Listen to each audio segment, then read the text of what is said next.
Hello, everybody, and welcome to The Adult Chair on rashpixel.fm. I'm Pete Wright, and I am here again with Michelle Chalfant.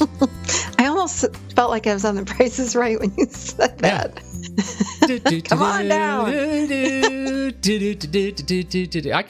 could do that. Good, you have that voice. It's always door number 3. Everybody knows it's door number 3. How you doing, Michelle? I'm doing great. Great. How are you doing? I'm doing so very well. The snow is gone. It's amazing how fast things come and go around these parts with the rains. It's just crazy. So it's nice to be able to see the ground, and I feel good. I can go outside again. The city is moving. So all is very, very well. We are talking about, this actually makes me happy. This is a great subject. We're talking about relationships again. I always love it when we talk about relationships. And this time, we're talking about keys to having successful relationships. Before we dive in, head over to theadultchair.com. But more importantly, jump on over to Facebook and look for the Adult Chair group on Facebook. It's facebook.com/groups/theadultchair. That group is still a private group. You have to request access to get into it, but it has been growing by leaps and bounds, and we sure love all the participation over there, and we would love it if you would join too. If you are a Facebook user, once again, groups/theadultchair, and check us out. Request to join, and we'll get you in there, and you can see all the great conversation that is going on inside that group. What do you think? I think that's a great idea. Have you been having fun? Yeah, we're having a lot of fun in there. What's your favorite part? What's your favorite part about the group? Oh, geez. Oh, my God. I posted my first video ever. That's awesome. It's very vulnerable. Is it good? I think it was good. I was like, oh, I should put makeup on. I'm like, I don't care. Like, I have this really hot topic I'd like to talk about right now. I'm just going to pull out my phone. You would have been proud, actually. And I just recorded and I posted. And I'm like, this is really good adult chair stuff. So I'm just going to post it. And I did. Yeah. And it was fun. And I'm like, I'm doing more of this. I'm going to work my way up to like a live, what do they call it? Live video streaming. Facebook Live. Yeah. I'm working my way up to that. That's awesome. Yeah, it was fun. Awesome. And we're having fun. We're getting, it's new. So we're just getting started, but we're having some really great comments and people are starting to post. And, like I said before, people have asked for more support. How do we do this adult chair? And I need support and I have questions. And do you ever do anything? And I'm too far away. I can't come see you live. So this is a great way to kind of get involved and learn more about the adult chair. Oh, that's great. Well, I already said the Facebook link. You can also find the link to it over on michellechalfant.com. And we'd love to have you join over there. About this podcast, if you're listening on the website, you should subscribe. Head over to iTunes or anywhere the finer podcasts are served, and you can subscribe. Make sure you don't miss a single episode every time it's posted. Of course, you can join the conversation with us on Twitter as well. Love to hear from you. Okay, let's talk about relationships. How did this come about for you? It's coming up on Valentine's Day. I know. Starting to wax romantic. Yes, people are starting to think about this kind of thing. Yeah. I've had, so in my practice, I see couples and I teach them how to sit in their adult chair in relationships or using the adult chair with relationships. And it just, some things continued to come up time and time again. I thought, maybe it's time I talk about this because just like recurring themes that have been coming up. So I put together a list of how can we have successful relationships from the adult chair. And I have a few keys, Pete. Just a few keys. Number 1, honest communication. I preach this all the time. I just feel like whether you're in a romantic partnership or whether you are in a relationship with family or friends, we need to learn how to have honest communication. And in order to do that, I feel like we have to learn how to be brave and speak up for what it is that we're feeling and what it is that we need, and just have honest communication. And what I find is a lot of times, we're afraid we're going to hurt the other person, so we don't say anything, or we don't want to step on anyone's toes, or so we're quiet. I'll turn to one of the people in my office, let's say, and I'll say, well, why don't you say that to your wife? Or why don't you say that to your girlfriend or your boyfriend? Well, I don't want to hurt him. I Well, say, that was exactly my question. Like, what is it that gets in the way of us being honest? Here we are in these. Let's even say you're not in a spousal relationship or a long-term partner relationship. You're just dating. Like, you are committing to one another at some level, right? You're committing to at some level to, and honesty is kind of the first thing, isn't it? Like, what is it that keeps us trying to? Are we trying to protect them? What are we doing there? Why is that so instinctive? well, what happens is number 2 here is the do not make assumptions, is we start making assumptions. So what we think is, if I say that to her, she's going to get really mad at me. So I'm just not going to say it. And that's not true. Remember, stories and assumptions come from our adolescent years, that ego trying to protect us. So we make up all kinds of stories and assumptions thinking, if I say this, then they're going to react like that. So I'm just going to be quiet and not say anything. Oh, yeah. It's not true. It's not true. I remember when I was very first married, I did something stupid with money, and I was terrified about telling my wife about this because I thought she's going to divorce me. And over the course of about a month, I thought this is going to end my marriage, so I better just hide it and try to fix it. And I ended up so just bent over in shame, the weight of shame and fear, that I couldn't. I mean, the result was I was traveling. I was traveling for work, and I had to call in the middle of the night and say, I can't do it anymore. I got to tell you this thing. Blah, blah, blah, blah, blah, blah, get it all out. And she was like, oh my God, yeah, we're going to fix that together. I had no idea she was going to say that. I thought she was going to say, okay, I need to call a lawyer like right now because we need to start separating our stuff. Like, I had built such a story, Michelle. I still carry it with me. It's been almost 20 years. I carry it with me today, to this very day. Exactly. That is what people do, is we have these stories and the mind gets in the way and starts making up the stories. And it's always the worst thing ever is going to happen. Yeah. What could be worse than that? Well, maybe I could be arrested, I guess. Is there some way I did something illegal? I didn't do anything illegal. But I'm just saying, I could, what is the worst thing that could happen? I would do it. In my case, that was, she's going to divorce me. I've worked so hard for this relationship, and now she's going to leave me. Right. Yeah. Terrible. So that's an assumption. So we want to steer away from assumptions. Remember, from our adult, we live in fact and truth. So we want to list things for our, again, it could be a friendship or a partnership, whatever it is. Say, this is what's going on. I need to talk to you about it. And this is the other thing. We can even say things like, but I'm really scared. Yeah. So if I say to you, Pete, I need to talk to you, and I'm really scared to talk to you about this, like, what happens to you when I say that? Well, my stomach gets tight, right? Because I get nervous about whatever you're going to say. And so mostly, and this does happen with my wife now, and I have to, and my kids too, I have to tell them, it's okay to be scared and vulnerable. But once you get to the point where you want to say it quick, get it out, pull off the Band-Aid, and let's work through the solution. Let's figure it out. Right. And so that helps both of us kind of move forward. But that's just, that may just be my own brain damage. I don't know. No. But what I wanted to ask you about was, do you feel like, and I see this with clients, with couples all the time, oftentimes they come in with what I call holding up their swords and their shields, and they're ready for battle. Yes. Even if they're not fighting when they walk in the door, it's like we always have that sword next to us and the shield is on the other side, ready to protect ourselves and defend, or ready to go into battle.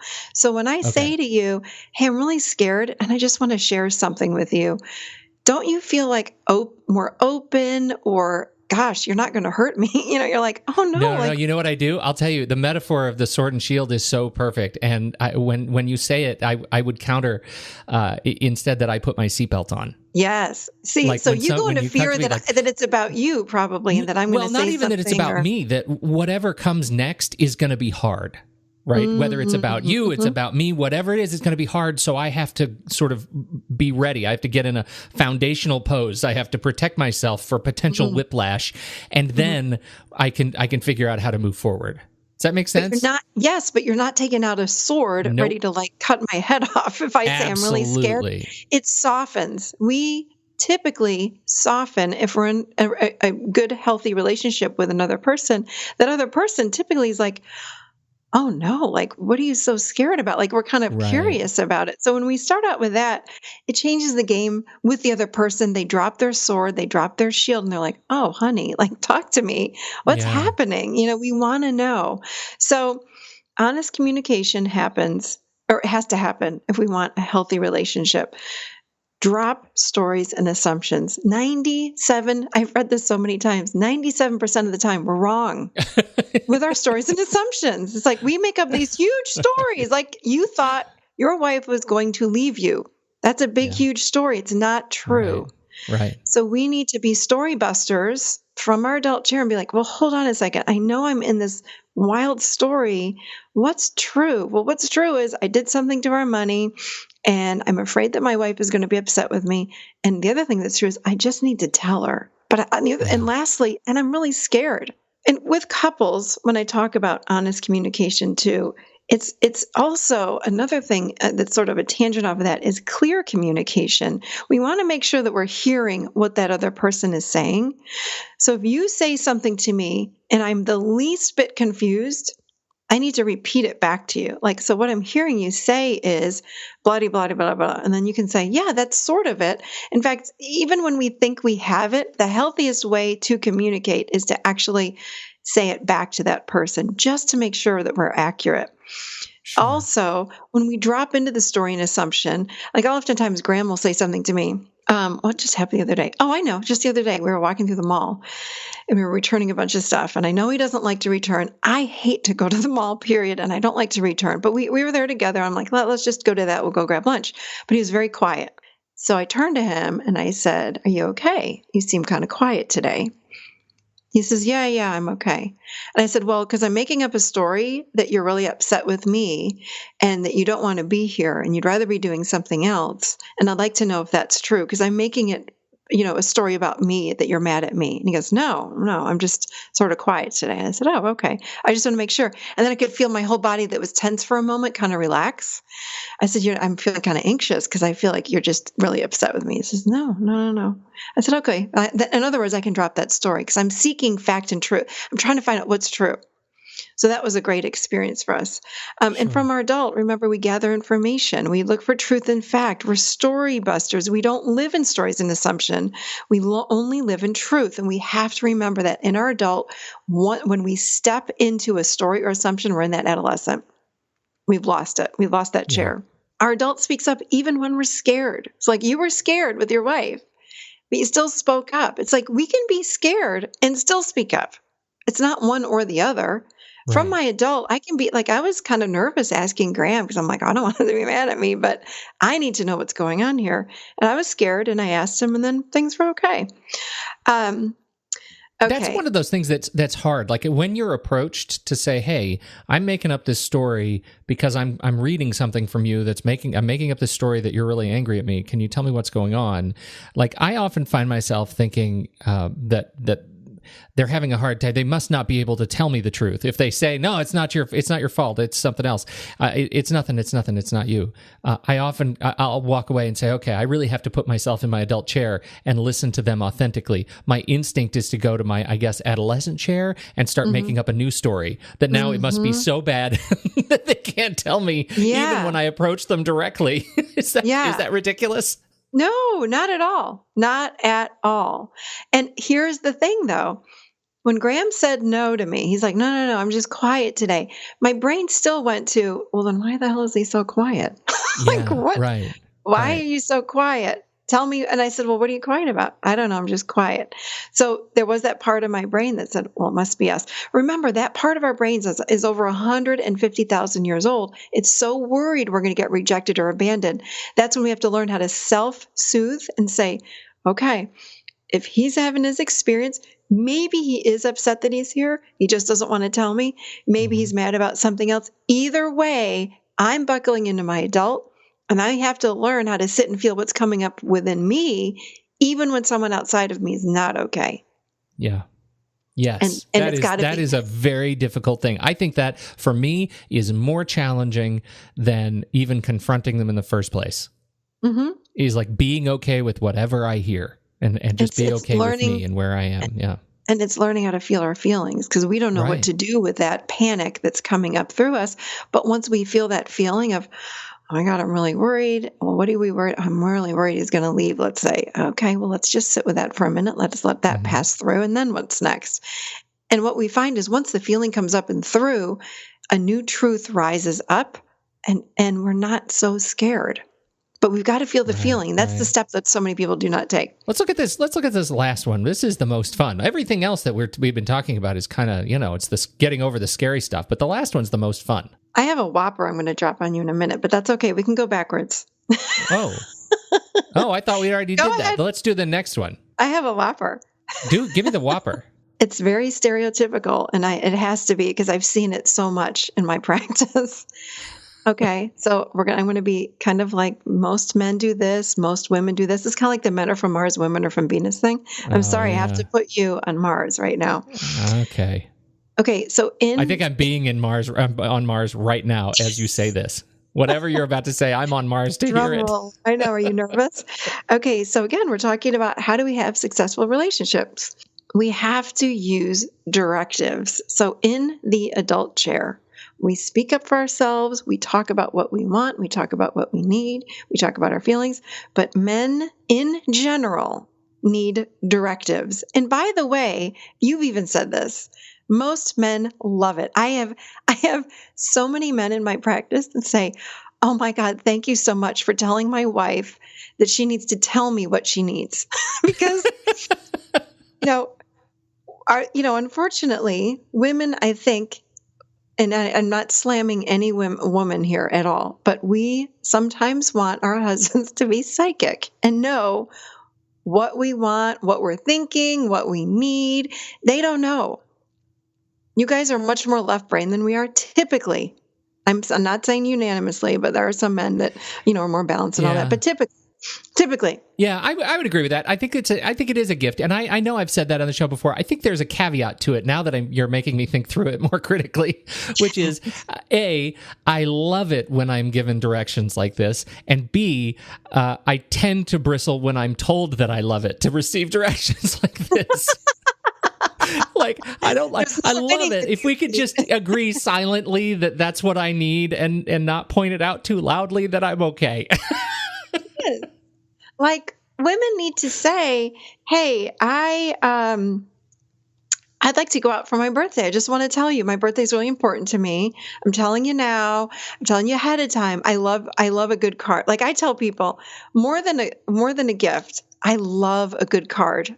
I love cards. And I like when people write in their cards.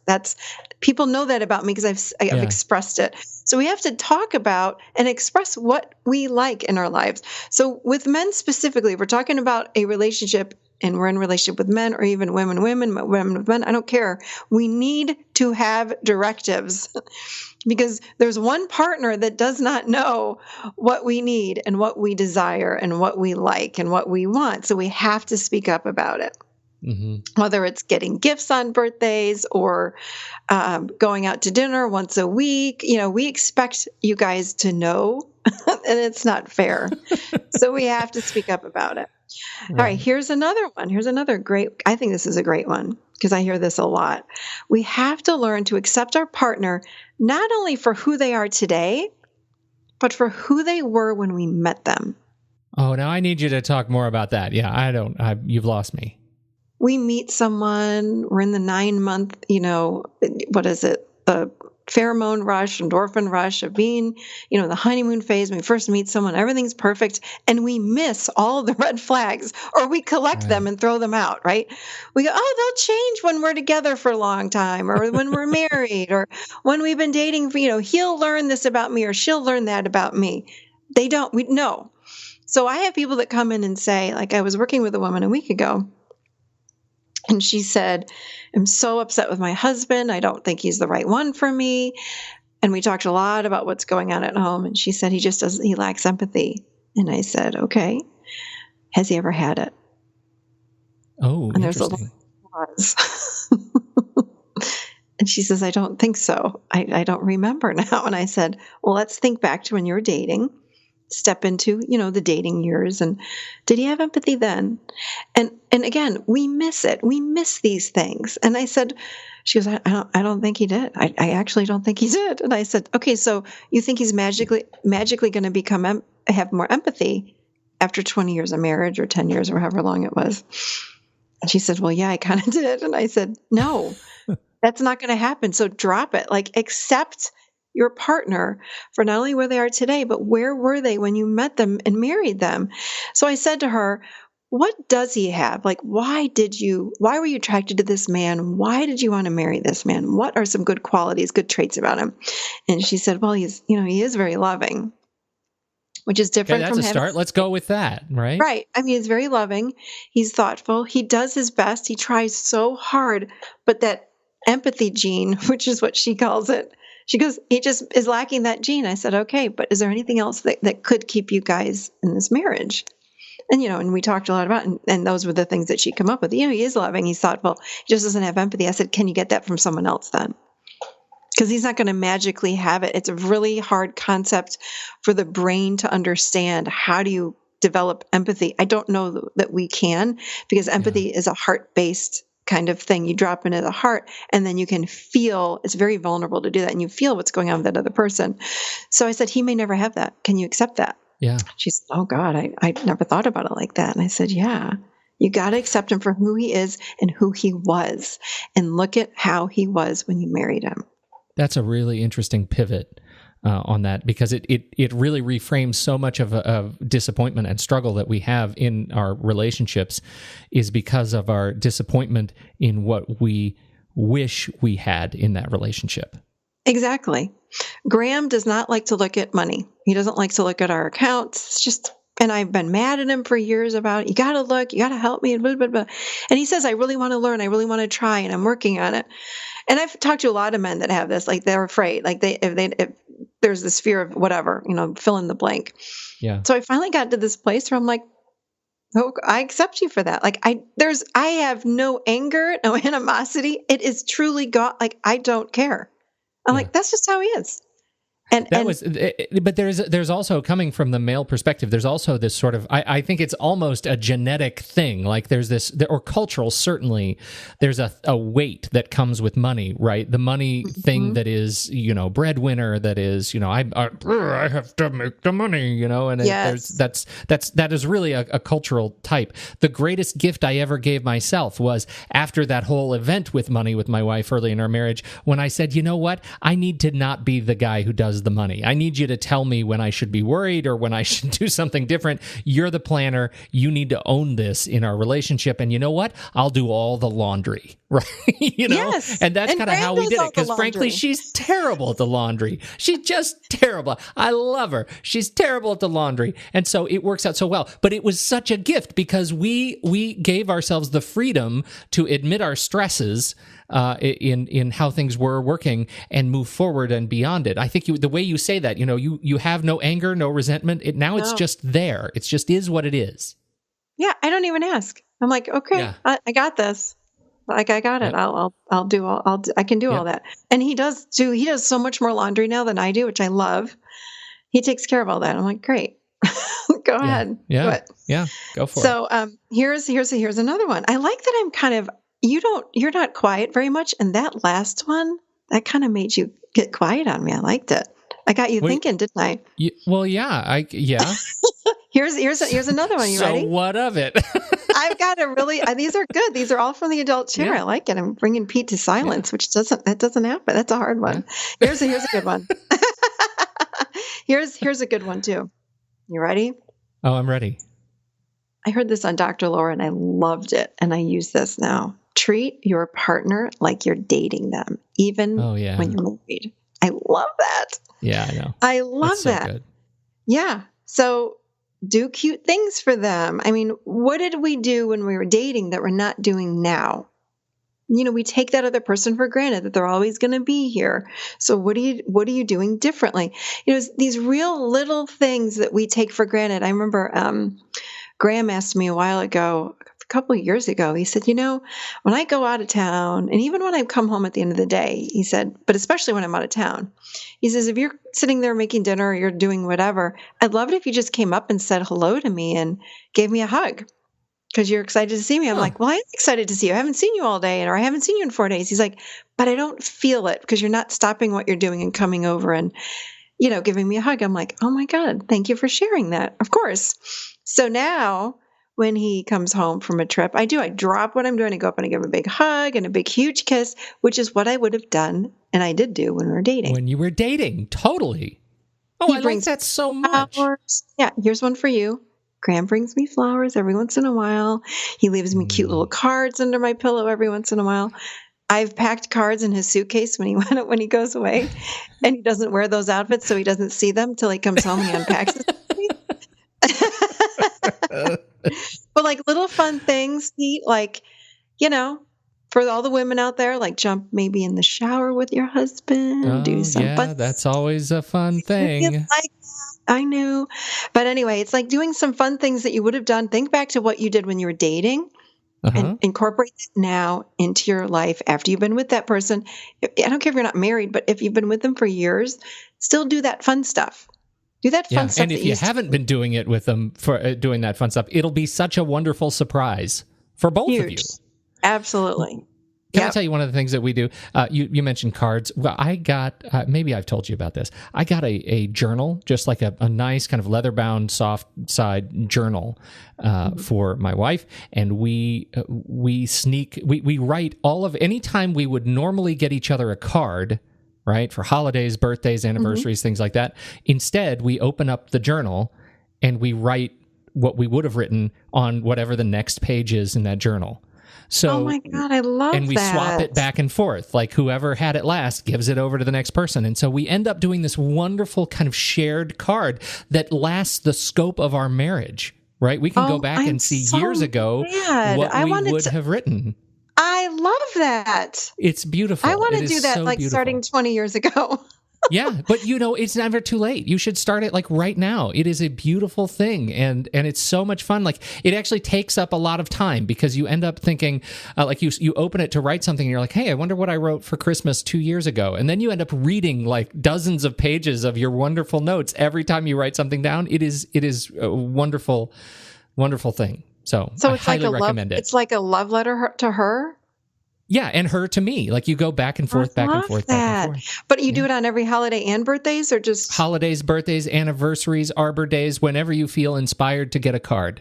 Instead of getting a card, you do it in a book, and the book stays. I'm getting one. You should get one. You should totally get one. I'm going to do it. I have a beautiful journal that's leather bound downstairs. I think I just might use that. I've never used it before. Oh my God, I love it. And the best part is I'm going to surprise Graham for Valentine's Day. How about that? Yeah, with that journal. That is, you know what? I think that's when I started ours with Kira, and it was one of the most, like, first of all, she was incredibly moved because it was my idea. Like I did it. I know, right? Right. How about you? I'm impressed. Well deserved, if I do say so. In this case, it was an enormous amount of fun. So I recommend it. Everybody, go get a journal with your partner and start it. It's a co-journal, and you'll have a blast. I love that. Oh, yeah. Thank you. Yes. Okay. Well, that's the best last idea right there. You said it. Excellent. I win the podcast. You win. It's been so fun. I love this stuff. Mine, for sure. I think these are all such great ideas. Thank you so much, Michelle, for all of these wonderful thoughts. And go get a journal. And this has been great. Everybody, thank you. Don't forget, join that private group over on Facebook. We'd love to see you there and hear how you take care of your relationships, right? That's a good place to share. Love it. Is the Facebook group. Go to the Facebook group. Share your thoughts. Yeah. We'd love to hear from you. Thank you, everybody. On behalf of Michelle Chalfant, I'm Pete Wright, and we'll catch you next time right here in the Adult Chair.